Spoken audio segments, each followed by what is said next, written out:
Na mwanamichezo wa Amerika, leo ni siku maalum kabisa kwa wapenzi wa soka la akili na pasi za rula.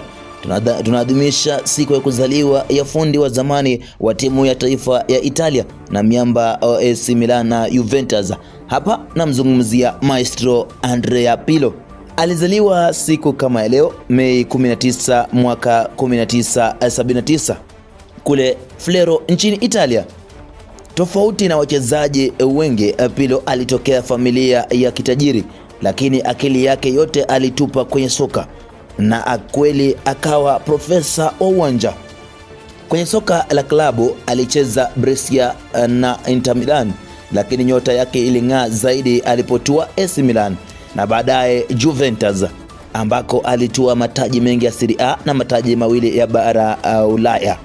Mafanikio yake makubwa zaidi yalikuwa mwaka 2006 pale alipoiongoza Italia kubeba kombe la dunia baada ya kutundika daruga kule Marekani.